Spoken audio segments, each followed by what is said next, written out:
about going back to college to finish a degree that I started years ago. I may even keep going to get a higher degree. What advice would you have for someone like me? Before we get to that, let me congratulate you on your decision. Going back to school when you've been out for a while is a big decision to make. Thanks. Let's talk about paying for college first.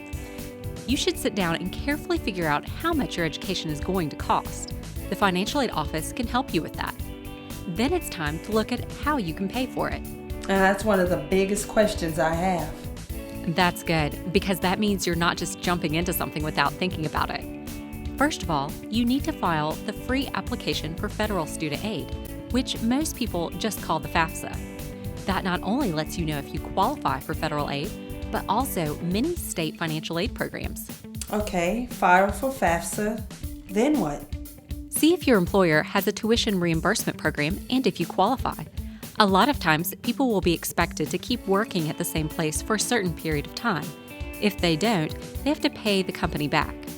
I think we do have something like that. I'll check with HR. Good. Also, don't forget a college savings plan. They're not just for children. You can set one up for yourself.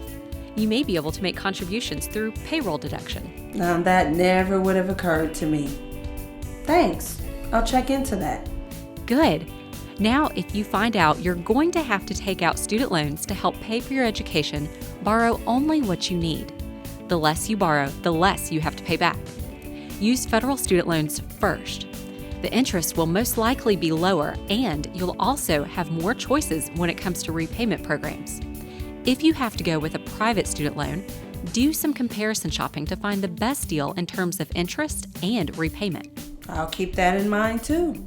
Now that you've got a plan on finding out how to pay for college, we can talk about how to succeed at college. Good.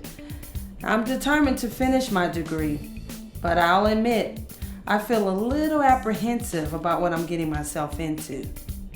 That's understandable. Remember that adult students often do better because they're more focused and committed. Here are some things you can do. Check with the school to see if it has an adult student office. It can tell you what services the campus offers, childcare, health clinics, and things like that. Ask your family to support you. You can sit down with them and tell them what you plan to do and what they can do to help you reach your goals. We've talked about what I'm planning, but we haven't talked about what they could do to help. That's a good suggestion there. Great! Don't overload your schedule. The general rule is that you need to study 1 hour for each hour you're actually in class. If you're taking 6 hours, you should figure you have another 6 hours in studying. Try to take the less demanding courses at first. That will help you adjust to being a student again. Also, create a space at home where you can study without distractions. That makes sense. Okay, let's say you're having a problem adjusting. Don't give up. Talk with your professors to see if they have suggestions or can offer a little extra help. Check to see if there's an adult student group on campus. That'll give you a chance to discuss things with people who are facing or have already faced the same things that you are. If there isn't any group, maybe you can start one. Thanks. I feel like I have a plan now.